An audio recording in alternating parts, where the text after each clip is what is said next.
John wanted you to have a chance to screenshot his shirt, but we're done now. Sister Wives, season 19, episode 6. He delivered me from all my fears. This was an episode.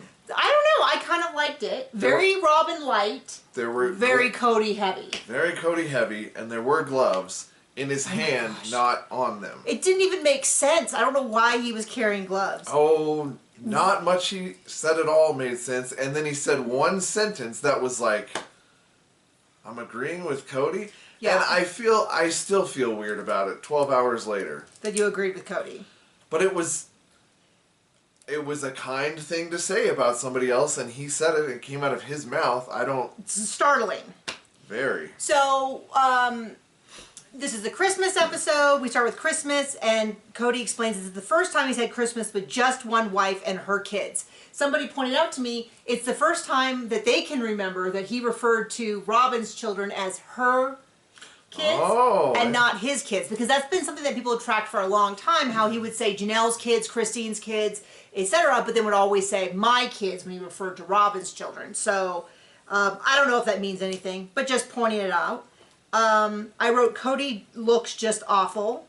He does. Same shirt as last week, since they filmed this on the same day. Well, they filmed the interviews. Yes. So we started tracking the interview outfits. So for the first 3 episodes, he had that purple button down. Now he has this deep blue button down. My guess, based on the trend, is that next week we will see a different one. But who can wait? The suspense is so intense. Could be the week after. Who knows? So they are there in town. I was appreciative of the fact that at least at some point Robin acknowledged this is not the first. They keep asking like it's the first Christmas without the rest of the family, but last year it was just Mary who joined them. So Robin did clarify this is not the first year without the whole family, but it is the first year without Mary. And this is just rings so hollow to me. She didn't invite her to Easter. Mary has admitted that Robin doesn't call her for 4 or 5 months on end. She said she doesn't call her. Unless I call her, we don't talk. We don't talk. That's what Mary said. Yes. Last season. Last season. And so they didn't invite her to Christmas 2.0, which I realize, I've been using that term and I realize a lot of people don't know what I'm talking about. So last year they had Mary on Christmas, and the day after they had McKelty, Isabelle, and Truly. And there was this, so we kind of called it Christmas 2.0. A lot of people did. And the idea was Mary was not invited to that, and neither was Savannah. Like, what did Savannah do? I know McKelty doesn't like Mary, but what did Savannah do that she wasn't even invited? I mean, it's like your meals. First breakfast, second breakfast, lunch, dinner, right? Well, my thing about this whole, I think I'm so funny. My thing about this whole situation was that there was no indication, and I don't know whether it was deliberate or what, that they don't mention anything like, of course we called and invited all the kids. Does that mean they didn't? Did they not even invite Savannah? Did they not invite Truly and say, like, we always would tell we tell people, of course you're welcome. You're welcome to join us, but we also understand if you have other obligations. And most of my family does have other obligations, but we make them know, like, hey, if you would want to spend this holiday together, or you want to come over, or this or that. We don't really have very much family that lives nearby. But that was always, and so it's kind of interesting to me that they don't even address whether or not anyone was invited. And I have no proof, so this is just a theory, my thought is they just didn't bother. He's not talking to anyone, so they just didn't bother asking, so Robin could boo-hoo about how the family's broken apart. I just had an epiphany. It's probably because Robin's so shy. That's the new thing. I have a whole lot of thoughts about that when we get to it. I mean, she's never picked on the other wives when she was first married, and in the TV show on public television. She never made a 69 joke on the show. Let's wait till we get there, because it's even more shocking when you hear why he mentions she's shy. Okay, so in Salt Lake, we have Isabelle, Truly, McKelty, Tony, Aspen, and Mitch will all be celebrating Christmas together. In North Carolina, Savannah has gone with Janelle to go visit Maddie with their kids. They talk about, Janelle's so funny because she's a little bit like, oh, I've never had to do all this cooking before. So I had to like look up recipes and stuff, which was very sweet. Mary's in Salt Lake with 2 of her friends. I am happy for Mary. I just want to say that because sometimes people are like, you're really hard on Mary. And I'm like, I am hard on Mary when Mary does something that I think deserves being hard on, which is on the right way. But when she was making snide remarks about Christine as Christine was leaving, I pointed that out. When Mary is not doing things, I'm happy to be like, of course. I mean, I think last season we were like, don't go to Robin and Cody's Christmas. They've treated you terribly. Go with your family or go with friends who value you. You shouldn't be a decoration at someone else's Christmas. 10, 12 years into being ignored, she's just a glutton for it. Yeah, so then... Punishment. I mean. And Mary's like, I don't want to go and be a third wheel. I want to go with people who value me. And I'm like, great. Go, Mary. And then Robin's like, well, my kids had a good time, so I just was trying to be brave for them. And I'm like, okay. Wait. And then she goes on about how Cody, she goes, there's so much gifts. I didn't quite get what point they were trying to make, but she's like, that's all Cody, all those gifts. And I'm wondering if that's, I'm just now, as I'm saying it, wondering if that's a response to people being like, because people have been saying for many seasons that Robin's a shopaholic, whether she's trying to be like, no, that's all Cody. Because then Cody explains how Robin wraps it all, and I'm like, what is that exchange supposed to mean? Was this the same time that Robin also said, in just like a blip, this isn't the Christmas I wanted or something like that, or they stole the Christmas I deserve, something crazy. I don't know. Insane. And it's like, oh. She said it at some point. She said, we do know it's all about Robin. I want to make this good for my kids. And I'm like, that is a noble concept. It is also an insane thing to say when you're basically saying, I want to prioritize my 5 children over everybody else in the family. It'd be like if I went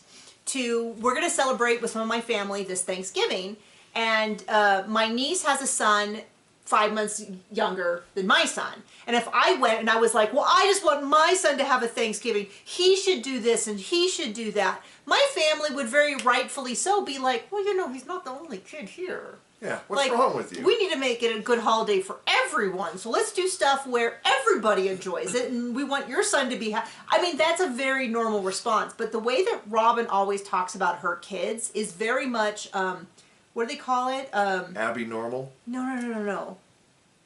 Limited mindset or something. I can't remember where it's... Oh, growth mindset. Well, it's an idea that, like, if anybody gets anything, it directly means that I got less. I can't fixed mindset. I don't know. Everyone in the comments will know and comment. So just go ahead. But the word I'm looking for is this idea of like, well, it's all about her children, and I don't wish her children badly most times. But the idea is. But her. It's like the way that she frames things is always like just in this way that kind of makes you go, that's the worst possible way. That's the most selfish way to frame that. So then we get into this big section of the episode, which I hope was filmed correctly.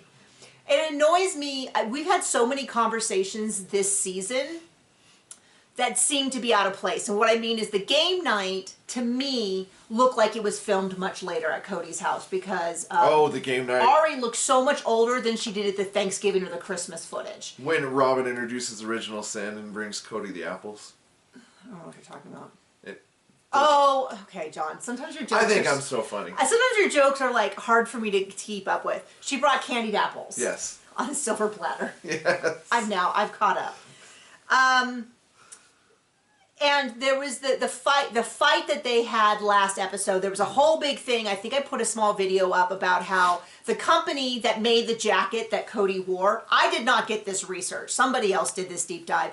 The company confirmed that the jacket wasn't available until fall 2023. And so it appears that scene of the fight was not concurrent to the footage it was aired with. TLC lying to us in the editing? No. I mean, I'm kind of like, I didn't believe the scene was authentic anyway, the fact that it was filmed later, to me, is sort of a moot point. The point was, I didn't think that was really an authentic interaction.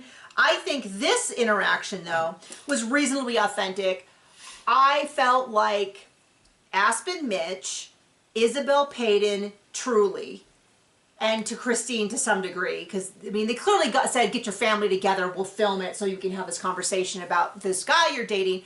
I felt like all of their actions they were trying to be authentic and honest with their feelings, caring to their mother. I thought it was a really good scene. You'll notice I did not mention 2 people because they did not come across nearly as much. But this was good. We got a talking head interview from Aspen and Isabelle. I could have watched a whole hour of them. It is almost impossible for me to tell them apart at a quick glance. Like when they pop up on the screen, I have to really look and say, yeah, that's Aspen or that's Isabelle. Yeah, Beautiful. And I loved it when Isabelle was like, "Oh, we're not." Okay, I'll wait. No. Just go ahead. We'll just go ahead. You're excited. I mean, McKelty's constantly like, me, and Tony too, and look at me, and I can be so funny and say these rude things, and blah, blah, blah. And Isabelle just piped up and she's like, we're not talking about you, McKelty, right now. We're talking about Mom. Yeah, but very kindly. Boom! Very kindly, to use the internet word, demurely, but she was hilarious. And she was very nice. She's like, McKelty, I'm not talking about you right now. I'm talking about Mom. I have no doubt that they love their sister, but I was like, finally. Well, we don't. That was an absolutely authentic moment. What a banger. I don't dislike Tony and McKelty. I just find their performance on the show to be off-putting.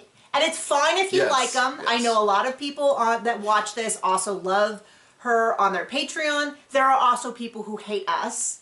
And so I will never go on their Patreon and tell them that I dislike them.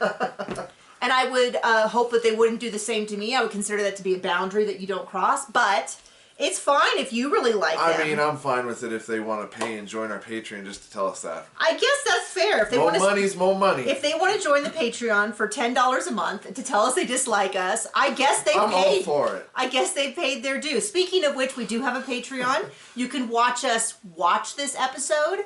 And yeah, get other our first impressions of this stuff. And you'll see a lot of times people will say stuff like, oh, you forgot to talk about this or that. If you watch us watch it live, I almost guarantee you will see us smirk or laugh or any of that. So this conversation is about the fact that she has, at this point, allegedly, if this is filmed according to when they say it is, 1 month after she's been dating David. My general attitude on this, I made a video on this before the episode, was that she can be moving really fast with David, and that can be appropriate, and it's totally appropriate for her kids to have concerns.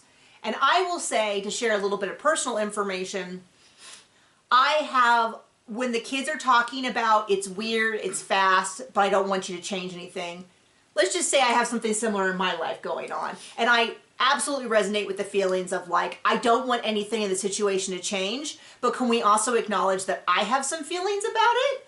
And that I, in my case, am talking about it and processing my feelings and journaling and going to therapy and stuff. And I think it's totally appropriate. I thought the kids in general handled it really well. So they're explaining a little bit that Aspen, as the oldest, it does not surprise me that she seems to have the best handle on it. But she is also, oh my gosh, we'll get to it, but she is so sweet to her siblings. So she says, Mom gets to date, and I'm really happy for her. I can't read my notes. Christine's like, she's explained a little bit more, which now I have to admit something. Because we heard a lot of this in the wedding special that aired at the end of season 18, which is out of time place with the rest of the timeline, I am having this sensation of, didn't she say this last week? Just for me to realize it was actually in the wedding special. So I get a couple of details confused on like me saying she said this last episode and you being like, no, she didn't. We don't care. I'm probably thinking of the wedding episode because she told the exact same story in the wedding episode, and I actually looked it up because I was like, is this the same interview from the wedding special? It is not. In the wedding special, I went and looked it up. It looks like she was sitting with David for all of those. So I know that the interview here, because in the show we have not met David yet in the timeline, missing the wedding special. This episode at the end is when we meet David. Okay. What they need to do, this is my petition. At the end of the season, it done airing, they take the wedding special and they drop it somewhere in season 19 so that when you rewatch, it's all in chronological order. As if they'll do that for its viewers. And in case you didn't hear, Janelle and Christine have multiple times in the past, basically 10 days, confirmed that this season will catch up. This season is going to go from her meeting David to getting married to about 6 months later. They have repeatedly said in multiple locations they're going to catch up to almost concurrent time. I believe the season is done, so when they say almost current time, they mean when the show aired in September. I'll so maybe believe it like when I see it. June, July. I'll be curious to see whether we have a longer season or whether they just start putting like 4 months in an episode. If we don't have a flippin' longer season with them doing interviews like they are and spreading them over multiple episodes. Yeah, well, so we'll see. So she gets to date. Christine said so she met David. We kind of saw after her first date, after her second date, which I swear we heard last week, she talked to him about polygamy, that she wasn't a polygamous relationship. She doesn't want to be in a polygamous relationship anymore. It sounds like, according to them, they got pretty hot and heavy on the third date. She had told us that she wanted to talk to him to make sure he was attracted to her after the second date, and apparently she jumped his bones, and that was that. Mary clarifies that she is 52 and that dating would feel weird. We know in real life she at least dated one guy for some period of time, and they found out that he had multiple bankruptcies and owed money, and they kind of cut it off. But you know what? I'm happy for Mary. Yeah. We all had to date. Everybody had to date their share of losers before they found their prince, except maybe Christine. Welcome to the rest of the world, Mary. We'll sit down. We'll have an appletini and discuss bad dating situations. And I think anyone who's been married for any period of time, at least the people I know, are scared to get back into the dating scene. It is not a very fun pool to be in, even when you're in it. That's how I felt when I was dating. It was not like, yay, dating's the best. It was like a sort of a Russian roulette with, is this going to be the worst, most awful date of my life? Will it be a good date and then I'll never see them again? Will it be a good date that eventually ends in 2 months with heartbreak? Or will it be the one time you meet your person forever? Anyway, Janelle says, I'm aware that Christine hired a matchmaker. For me, if I was a date again, it'd have to be organic. She's just so over men. And Cody is really pushing her to be even less over men. And then Cody says the thing that John was like, wow, I really agree with Cody. You want to say what he said? Do you I don't remember exactly. I just remember it's not my business. Dumbfounded. He goes, if Christine dates, it's not really any of my business. And I was like, wow, a completely correct thought. Interesting to me that they did not ask Miss, she can't get a release from Cody until she has sex with someone else. Like all of a sudden, now we don't get any, Robin has all these opinions, but now that it's, Now she's shy. Now she's shy. We'll get into that later. So it sounds like they mostly met David. It sounds like most of them met David. What do they think? They like him. Tony speaks up first, of course. He does say something nice, which is, he immediately brings up that David is a widow. Now, what they didn't mention on the show is that his wife committed suicide. Oof. But it sounds like maybe they had not wanted Tony to bring up the fact that he was like not out all that information immediately. This is very private, especially for the family, to sort of kind of be kind to her 8 children. 8. And the youngest was 6 when this happened. So that's all I'm going to say about that. So Tony does say it's really impressive that he was left with 8 children, the youngest which is 6, and that he raised them himself. And that he stayed, that he didn't fall into gambling, which is like, is that drug addiction or something like that? And it's, I guess. I mean, I didn't know that was a common stereotype of men who are left behind. To me, when he said it's good that he didn't gamble, I was like, yes, it is good that he didn't gamble, but that seems like a really random thing. So maybe there's someone in Tony's life who was a widower who fell into gambling, or something like that, because that's. I mean, it sounds like a strange thing to say. It was just Don't one of those get where things it came from. Where, like things like, it's really admirable. Like, if he had said something like, it's really admirable that he didn't push these kids off on other relatives to raise, I would be like, yes, I could absolutely see that happening. Not in a good sense, but when he said gambling, I was just sort of a little dumbfounded, like, is there a problem with widowers and gambling? Anyway, so that seemed like a nice thing. I can't reach. Mitch said, I like him, which I think is the only words we heard from Mitch the whole time. I would like silence everyone in the room to hear more from Mitch.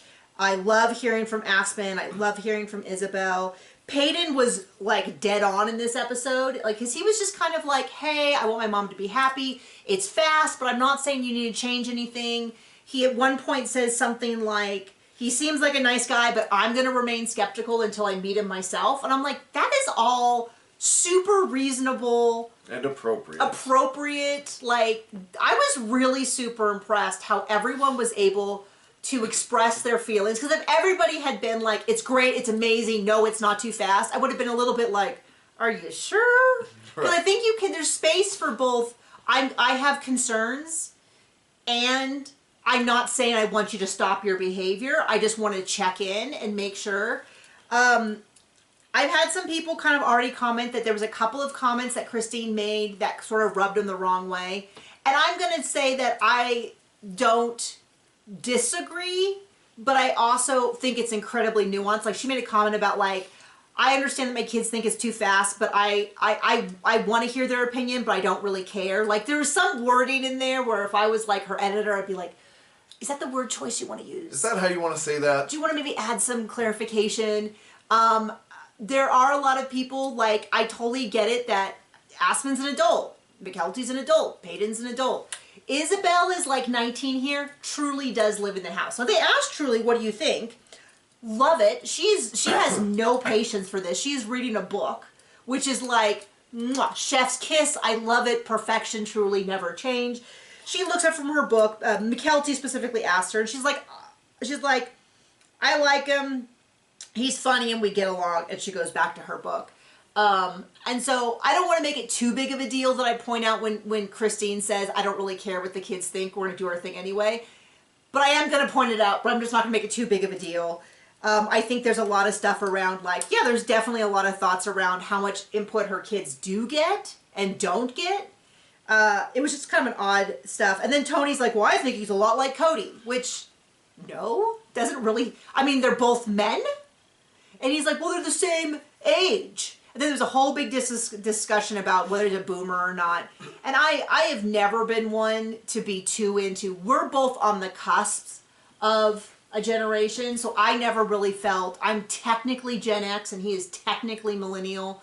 I relate more to people who talk about the Zennial, the X-millennial crossover, the, what do they call it, Oregon Trail generation. Those people who very specifically grew up in that time period. But I've also go, there's so much variation with each generation, but they want to discuss it.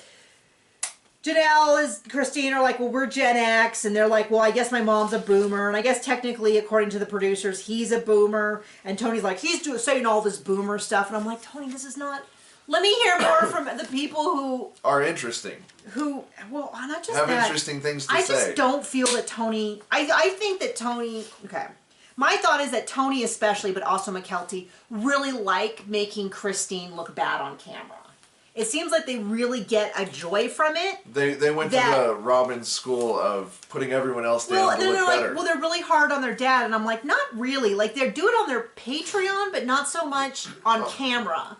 Now, just for reference, I decided last time to look up when their Patreon started. As of the filming of this episode, I don't think they've started a Patreon. It'll be interesting to see if we see any shifts once their Patreon had started, if we see a change in their behavior or their dad's Cody's and Robin's behavior toward them, because of that.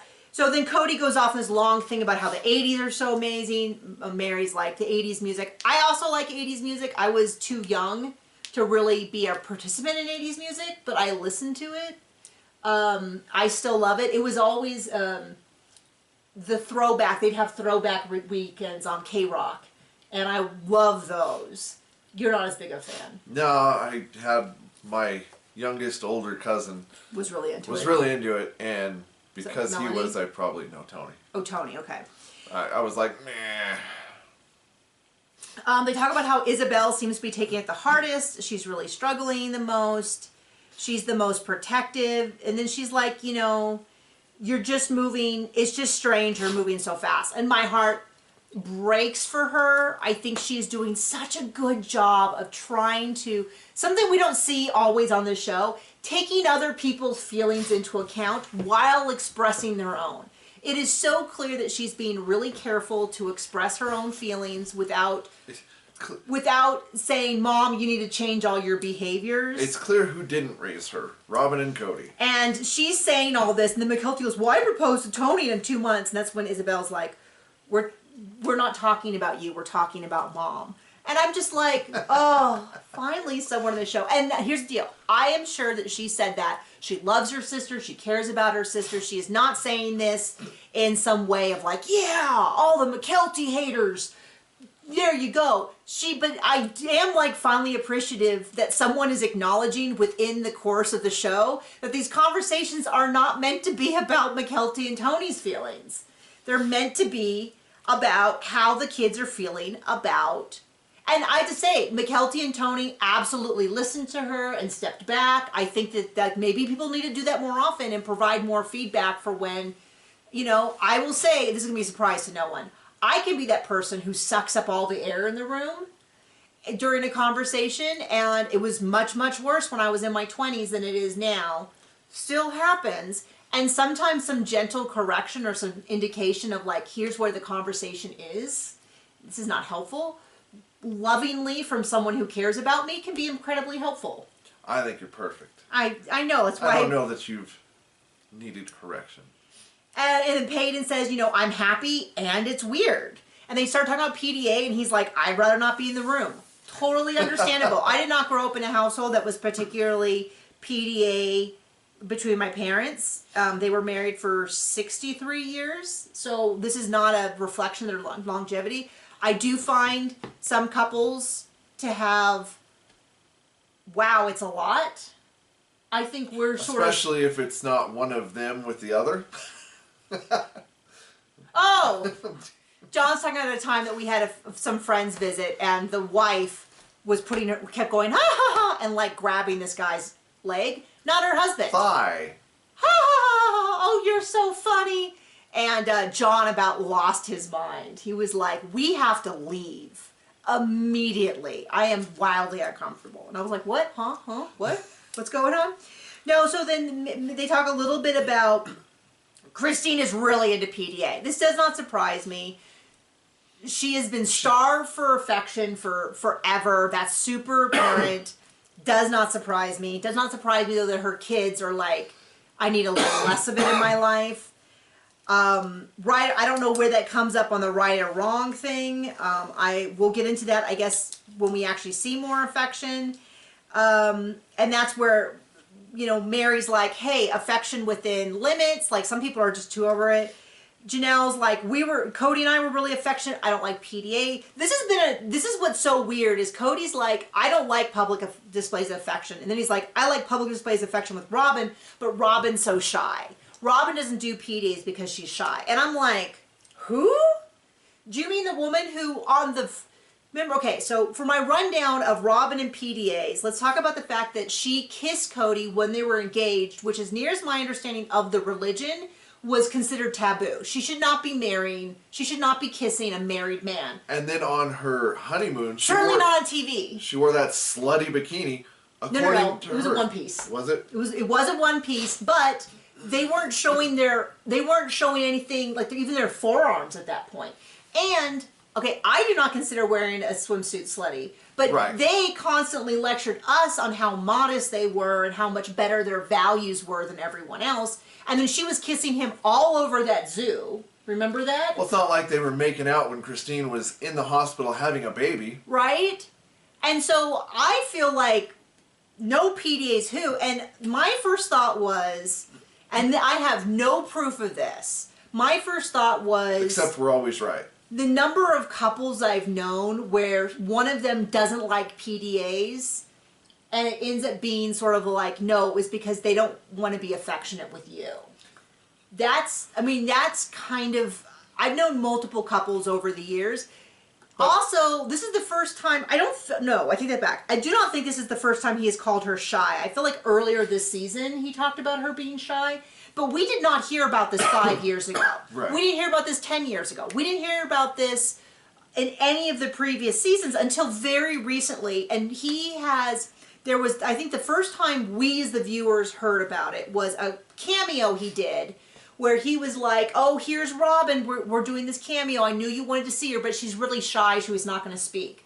And then he did an interview for YouTube, and on that interview for YouTube, I believe he said, Robin's here, but she's not going to speak because she was shy. And I was like, what are you talking about? Well, another thing to keep in mind is, you know, if he didn't like them and want to spend time with them and love them and want to touch them, it was their fault. Well, he gets into that. We'll get there. He says that with Mary. But my thing is, I really feel like this Robin shy thing is about the fact that she wanted to be the spokesperson for the family. But now the big family is gone. And she wants to grub the money, but she doesn't want the camera crew in her house. So the thing is that a lot of people have very strict identities, and when they lose that identity, they spiral. It's really common with professional and college athletes who their whole identity has been that they were an athlete, they were a student athlete, or they're a professional athlete. Doctors, lawyers, when they retire. And I think that's the case for her. She was a polygamist. She was a polygamous wife. She was the spokesmodel. She was the favorite wife in a polygamous family. She was the only one who was doing it right, according to her and her husband, who, in her eyes, was the final authority on who was the best wife. And I think now that also her best customer. Her best customer. Yeah, so that's the other thing is this whole PDA. She got on the other wives about, you know, one of these wives rejected his affection. You know, I treat him like he's his best customer. And I'm like, that is not in line to me with the whole PDA thing. And with, you know, they had many discussions in the past where she was like, I think we could be more affectionate. And Janelle was really the holdout. Janelle was really the one who was like, I don't like the assembly line. I don't like it when he goes down the line and kisses us all. Janelle was the one who was really against it. But now Cody's like, well, so to me, that's sort of like, I'm not saying it's proof of anything. I'm just saying I'm going to tuck away that little fact that all of a sudden Robin is against PDAs and very shy. I think she's trying to get out of having to, I think it's one of the excuses she's using for not filming in her house, which was happening a lot sooner than I realized. You just couldn't tell in Vegas because all the houses look the same. Right. For maybe there being less scenes filmed with her, perhaps her wanting to do less interviews, her not wanting to be affectionate with him. I'm just saying this is a trend. It would not surprise me at some point if that came to be. So then Aspen is saying, Mom has always wanted more physical affection. I'm really happy for her. They ask about David's kids. His kids are really on board. She says, they even took us on a date. They took us to a chocolate date. And it sounded very much like they all knew about this chocolate date. I have no idea what they're talking about. But because I think it was Aspen who was like, oh, the chocolate date. Oh, I saw that. That's so cool. Yeah, I want to try to do that. Or maybe that was Isabelle. Peyton's like, hey, Mom, just so you know, it's not bad that we think it's fast. It's okay. And then, you know, she tells them all that we said we love you within a week. He said it first. We're going to get to it more. I think they went from zero base to home base quickly. Not my place to judge. I'm just telling you what happened. But she said, you know, he was the first to say, I love you. And I said it right after. I always have a soft spot. Because I have no patience for the dudes who are like, oh, women. No, they're always going too fast. They always want to say I love you. Like, I have no interest in those guys, those like, at all. I'm not interested in your opinion. I'm really a fan of the guys who come into a relationship and are like, yeah, I'm looking for something meaningful. It might not be you. It might not. But I'm here and I'm not playing games or being weird. So, they talk a little bit. She tells this story, and this is the story where I was like, I've heard this story before about how they were at something and he pulled his chair around to be right next to her. And she said she put her hand on his chest and his heart was beating and her heart was beating and they synced up and their souls aligned. Hey, I'm not that sappy person. I used to laugh at Anna Green Gables with all of her sappy stuff. Little niche reference. But I think it's very sweet. I also get when her kids are like, oh, Mom, oh. I also am with them. Okay, so then we cut back to North Carolina. Janelle and Savannah are still out there visiting Maddie. Janelle is having a conversation with Maddie and Caleb, and they're talking about getting a property. They're like, you know, hey, we all have this same vision, which is they would like a little bit of farmland. They don't want to be professional farmers, but maybe a little hobby business. Janelle's really upfront about that. Just a little something. They could have a property they could live on. She's like, maybe we have a few chickens. Maybe we grow a little something, but I'm not looking to, like, be professional at this. And Janelle's like, you know, we'd have a lot more options if I just had the money from Coyote Pass. Yeah, I have been, so she is saying that she has at this point told Cody she wants to just be bought out. And she says, I'm just going to have to talk to a lawyer. What's interesting, she said she's going to consult with a lawyer. Consult. And what Cody does things on his own timelines. When things are about to blow up, he finally does something. Yeah, absolutely, 100%. What was interesting, she says, it's really up to me, Mary, and Cody to pay off the property. And I was like, oh. Leaves Robin and her stupid non-company out of it. What's funny is, did not even occur to me the first time. We watched it again, and I was like, oh, she didn't even mention Robin. Well, of course not, because we know Robin doesn't have any separate money from Cody. This is Robin and Cody. But apparently Cody was a little confused that she might want to be bought out.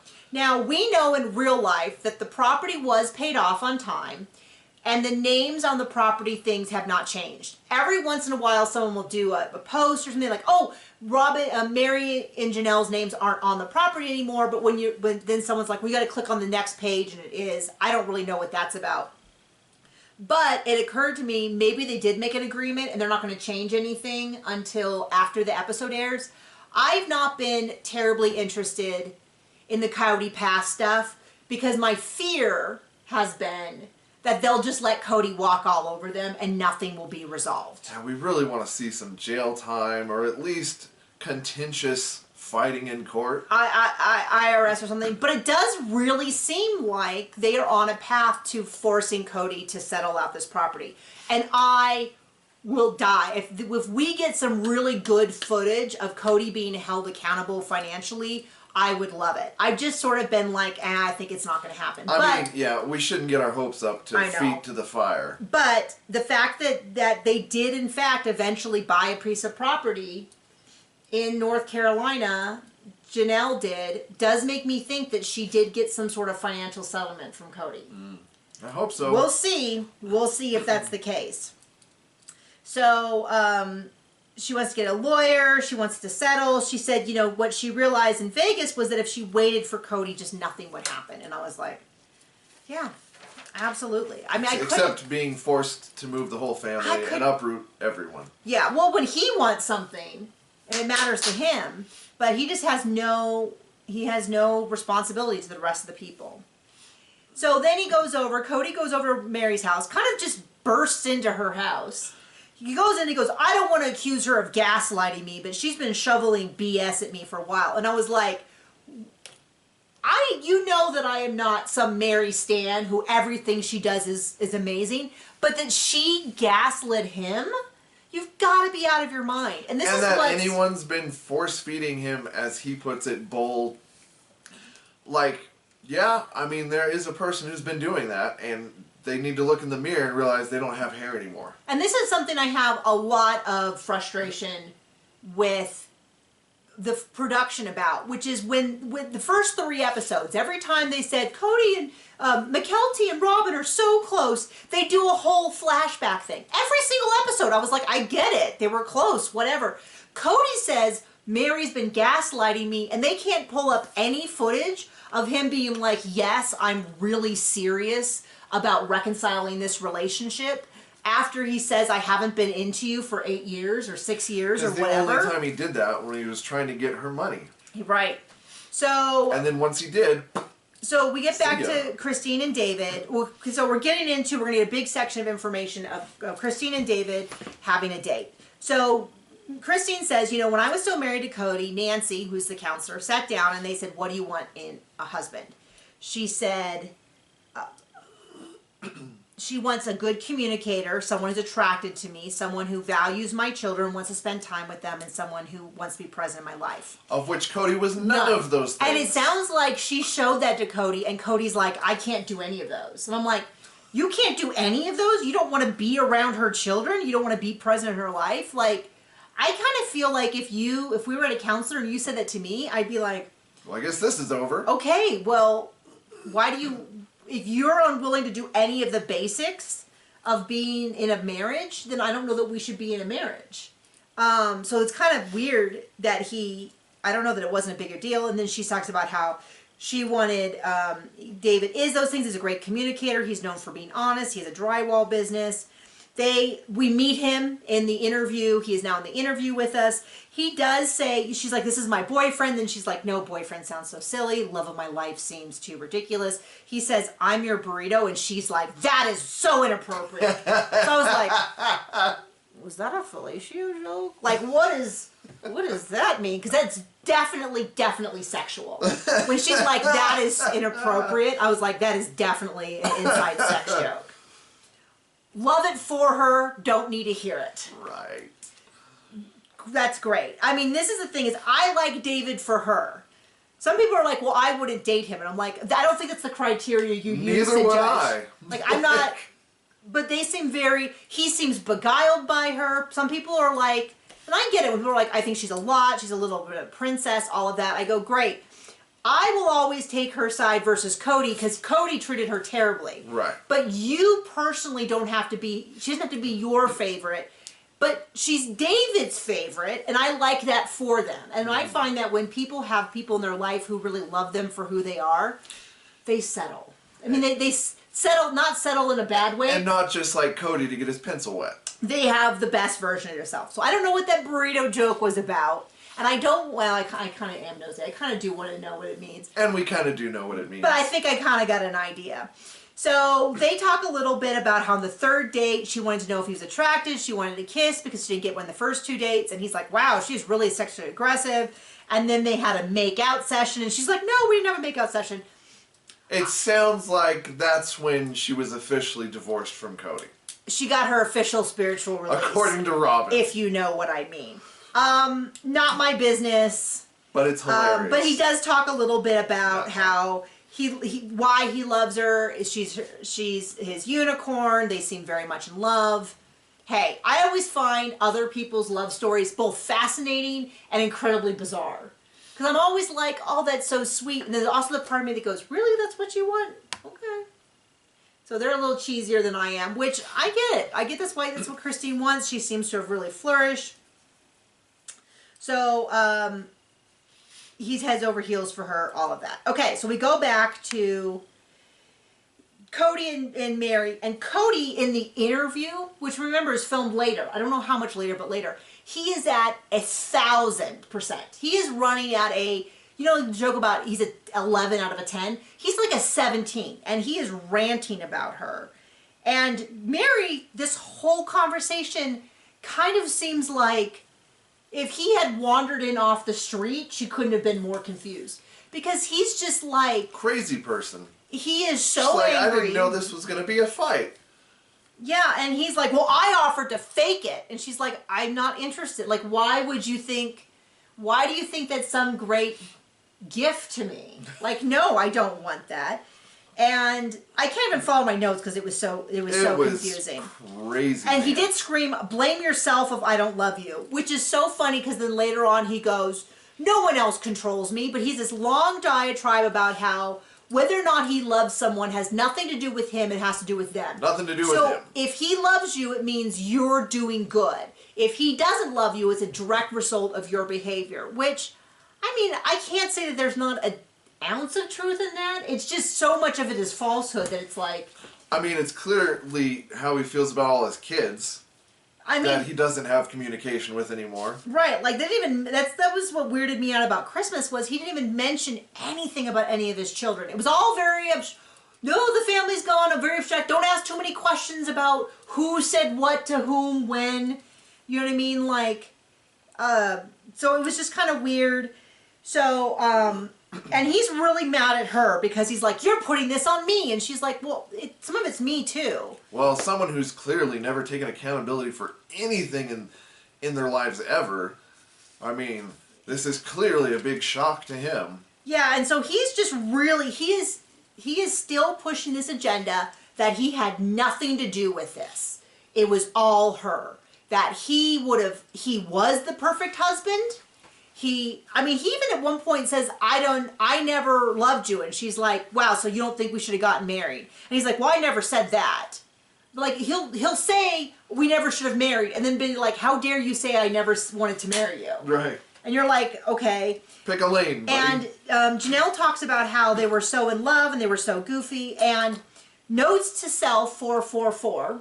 which is the name of an account on TikTok and YouTube. Many of you mentioned that. I do know who they are. I do not watch all of their content, which is a general rule I have, because of what I find is when I watch other people's content, then all I want to do is repeat what they said. And I don't think people are coming to me to hear me talk about what I think other people said. But definitely worth looking into.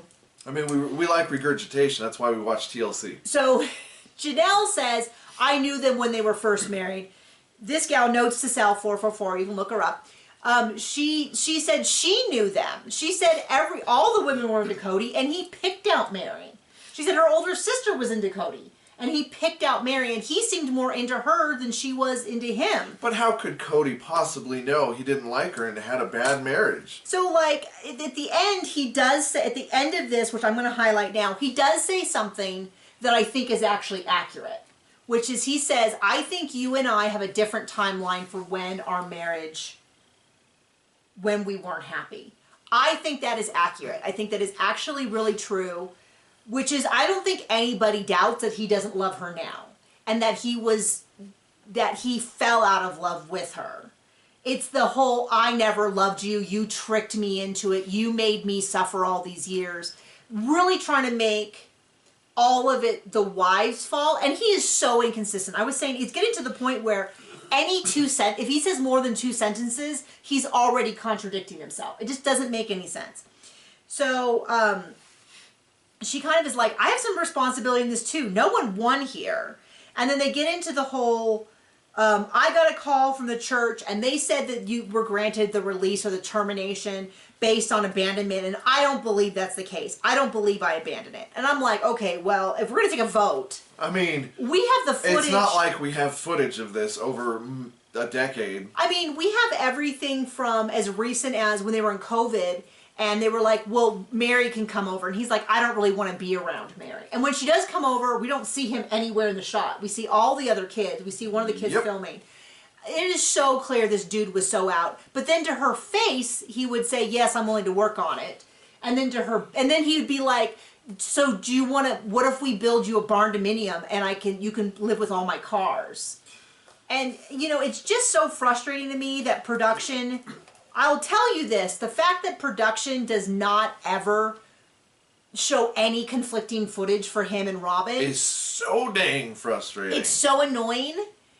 And I would tell you this, from a public relations standpoint, it is not helping him, because every time they don't do it, people get madder and madder and madder, and it is only making people angrier at them, except for the one person who will comment and be like, I really think you're being too hard on Robin. Yeah. I've seen a real change in behavior this season. And by that we mean when Cody and Robin dress up and pretend to be somebody else online. Well, and I just kind of go, okay, great. I hope no one's offering to sell you a bridge, the Brooklyn Bridge, because you will absolutely fall for it time and time again.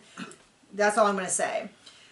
So then he does this whole thing where he's like, I don't understand why you had to go through this so quickly and rush. And she about falls out of her chair. She is like, what are you talking about? Because we saw, this is where it would have been great to do a flashback thing where she says, I texted Cody 2 weeks ago and he never responded. So I guess he doesn't want to be involved. She does call him on it. She's like, I told you, you know, you didn't respond.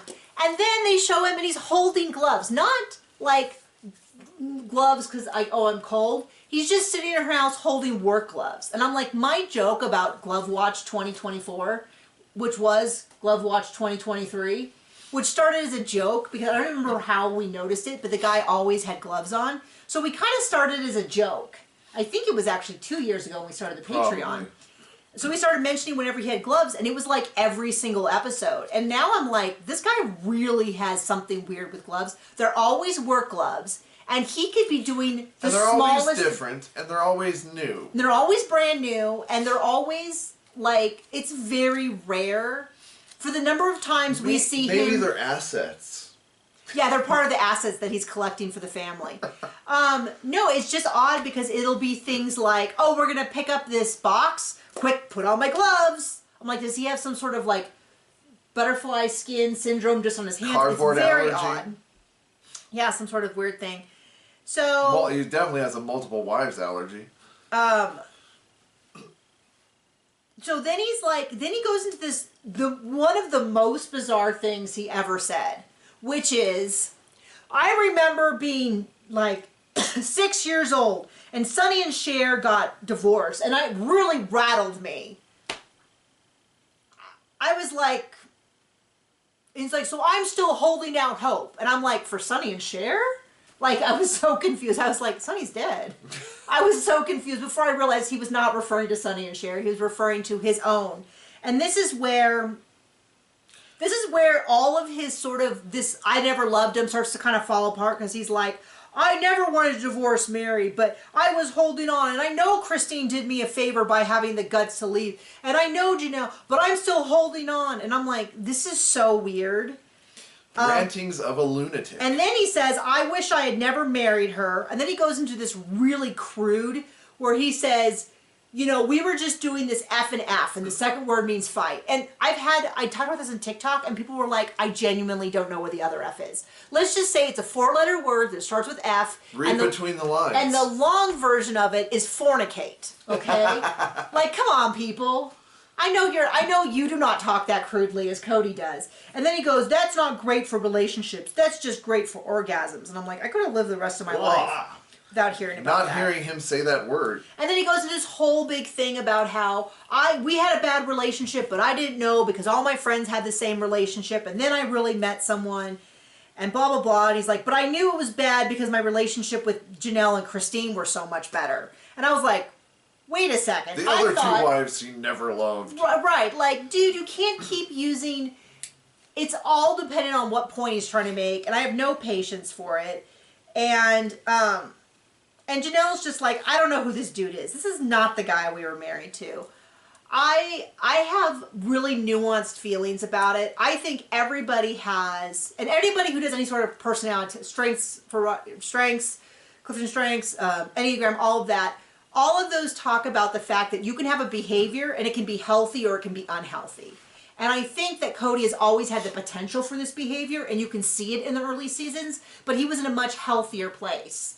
And he has just slid more and more and more and more into unhealthy. Into crazy town. The core behavior of a guy who thinks about himself, likes being the life of the party, is very important to self-preservation, all of that has always been there. It's just he used to be in a healthier spot where he could take hard hits, so to speak, and work past it. And now he's just this dude who's like, must feel good, say whatever's necessary to be right. You know what I mean? Like, he's just at his worst, most unhealthiest manner.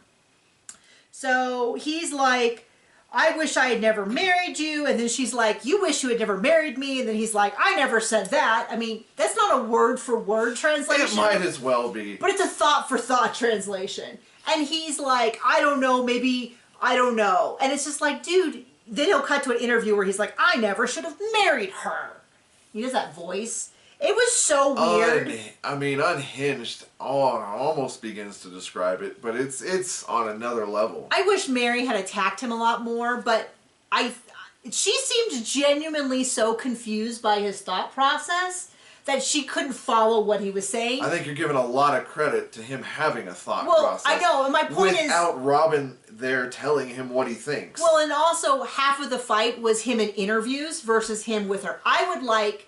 If I get to put out an order, I would like someone to go through, remove all of his asides in the interview, and just show what he was saying to Mary. And I think you would find it impossible to follow. So I think the fact that she didn't say more to him to discount his points was because he genuinely wasn't making good enough points in the moment for her to follow his thought process. I don't think he had a thought process. I think it was really like... Must go home and wet pencil.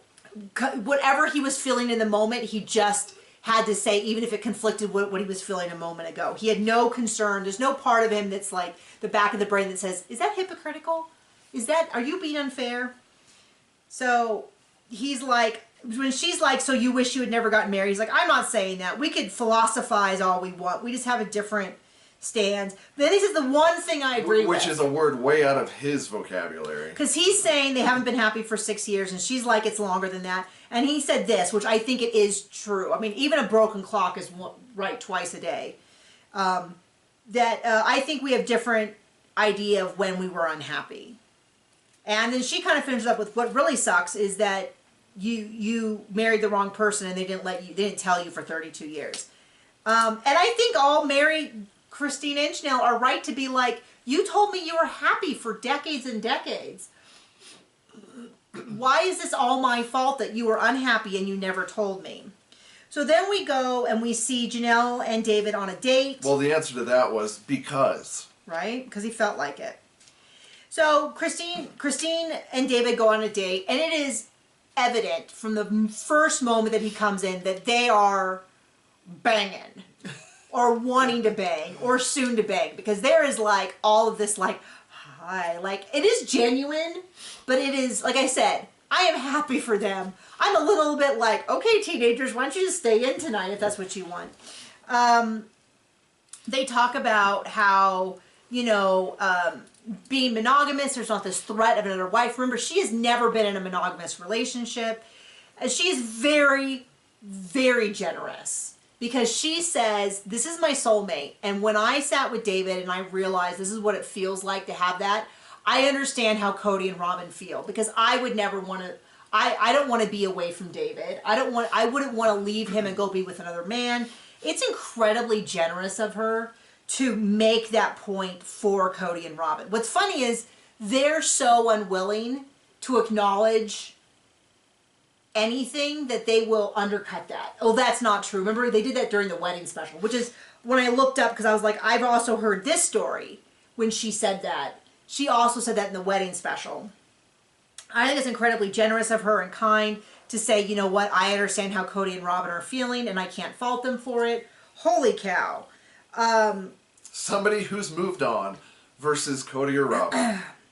Yeah, and so they kind of have this thing, and where there's a lot of joking about, you know, like a makeout session, and it seems very nice, but I was running out of room on my paper, so I didn't write down a whole lot. So I'll get you a new notebook. I know. I guess I could have used any of these blank pages, but I was like, I'm so close. There's only 2 minutes left. I can just fit it all in. And then we get back. That's what she said. And oh, John. And then Mary's like, he's just really being mean. He has a lot of stuff. You know, and she's like, no, I'm not going to go to Christmas. I'm not going to go to Christmas with you. He's like, well, I have a wife. I don't know why he just doesn't say Robin. I have a wife who says Mary is family and she should come to Christmas. And she's like, okay, well, I don't want to. And he's like, normally I would just disregard Robin's opinion. And Mary's like, no, you don't. She laughs at him. And he's like, you don't know me at all if you don't think that. And I'm like, do I believe that Cody is inconsiderate of Robin's feelings? Yeah, okay, that I buy into. But there is so much evidence that Robin gets what she wants in that. And that's before he had 4 wives to balance. Now I'm positive of it. I don't think she gets her way all the time, because I don't think Cody is, I think he's probably incredibly selfish. But to be like, well, I just disregard what she wants. He told us last episode that he would have broken up with Mary earlier if Robin wasn't begging him to continue to pray and work on it. I mean, it's super apparent. And it's so funny because one second he'll say, how I feel about a wife is 100% dependent upon her behavior. It's all her fault. If I don't love her, it's because of her. And then the next second he's like, I'm a man of my own thoughts. No one can tell me what to do. And you're like, okay, well, you just told me. I know 3-year-olds that are more emotionally mature. It's just so exhausting. And I don't know why. I don't know why they feed us these long things of Cody being a child and then think that, I don't know. I don't know. So coming up, we have a lot more of Christine and David. We see a lot more, I don't know, Christine, what else was even going to be shown? I don't know. We'll see it next week. I'm super excited to see more about what happens with this property, because I've been dying. And please, from my lips to the Lord's ears, let it be beautiful. Let Cody somehow be backed into a corner and have to give them a buttload of money. Let there be a lawsuit, jail time, fraud. Like, give us something. If I'm going to see him rant, I want him to be like, they took all my money. And I'll be like, oh no, not all his money. Well, how will he survive? So anyway, that's our episode. Thank you for joining us. Bye.